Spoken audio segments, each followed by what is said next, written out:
Hey guys, it's Leah Buckles from Prestige Veteran Medical Consulting. I'm a U.S. Army veteran, physician assistant, and former CMP examiner, compensation and pension examiner. So I want to come on today and discuss migraine headaches, or really any kind of headaches that are service connected to for VA disability, and the ratings, the percentages, the 50% rating especially, because a lot of veterans are trying to get that 50% rating or believe that they meet the criteria for 50%. And I think there are some tricky things with this one that I want to just discuss from my perspective. So remember, I'm not a legal professional. I'm not a VSO or an accredited claims agent or an attorney. I'm a medical expert that reviews files and provides feedback on those conditions that I review. So this is a question that I get asked several times a week, probably. Well, maybe not several times, at least once a week. Someone trying to go from 30% to 50% for their migraines.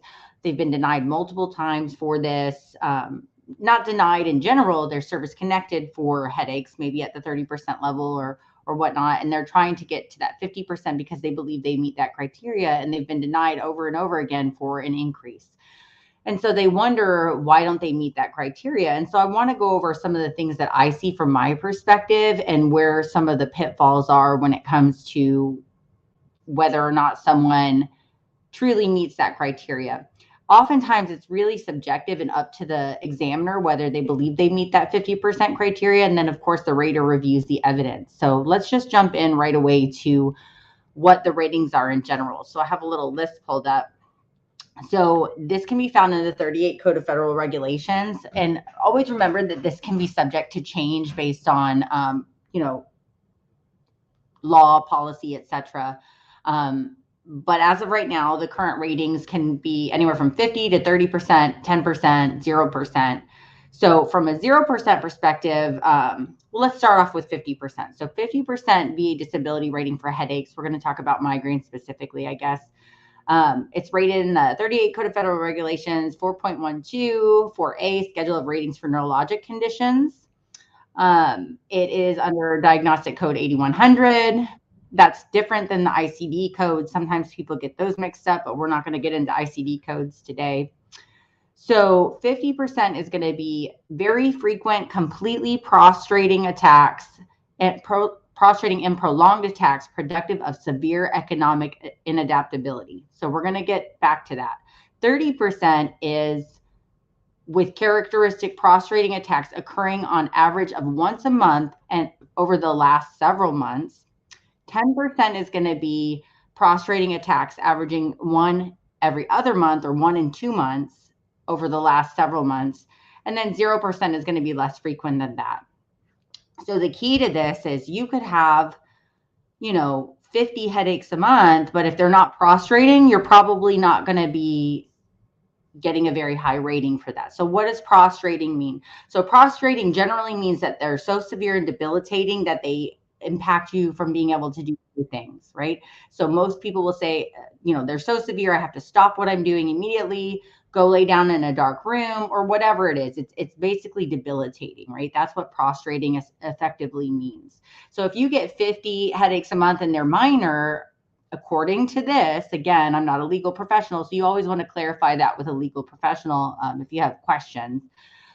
If they're not prostrating in nature, they're really not meeting that criteria, right? So even the 10% criteria says prostrating attacks 1 in every 2 months, okay? And then on up from there. So that's step one, is if they're not prostrating and there's a block on the DBQ. We've talked about DBQs before. If you go watch my video for what happens in a CMP exam for migraines, I run down the entire DBQ, disability benefit questionnaire. So there's a block on there that the examiner has to check whether they believe your headaches to be prostrating in nature. This is where a good migraine buddy will come in handy. I have another video on migraine buddy or migraine logs. And so you can annotate, when were these headaches occurring? What was happening? What were the symptoms you had? What made them go away? Did you have to go lay down? Did you have to take medication? Sometimes you guys just aren't very good at expressing what is happening during your headaches or what you're experiencing on a monthly basis. And that's where a log can really come in handy. So checking out migraine logs, there's an app called Migraine Buddy. A lot of people like that. A lot of veterans like that because they can log their headaches, right? So essentially that prostrating thing is going to be something that if you're not experiencing prostrating headaches, you may, get service connected at 0%, let's say, right? But they're not as severe and debilitating. Now, when it comes to that 30% to 50% rating, the people are having them on average greater than once a month. 30% is an average of once a month over the last several months. The key difference between the 30 and the 50% is going to be economic inadaptability. What does that mean? Okay, this is a really tricky one because there's not a great metric for that. So things that I like to see are, do you have to take FMLA leave from work? Do you have some kind of, work stubs that are showing you're taking sick leave regularly for this condition?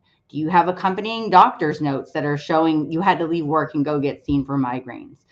Do you have some kind of report from your supervisor that says not just that your performance is poor, but that it's causing you severe economic inadaptability, right? That it's establishing that you're having difficulty showing up to work and it's impacting you.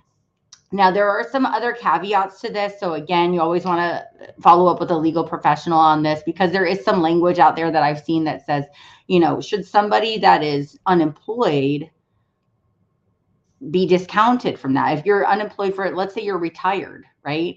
Should you be penalized because you have a difficulty showing that economic inadaptability for another reason?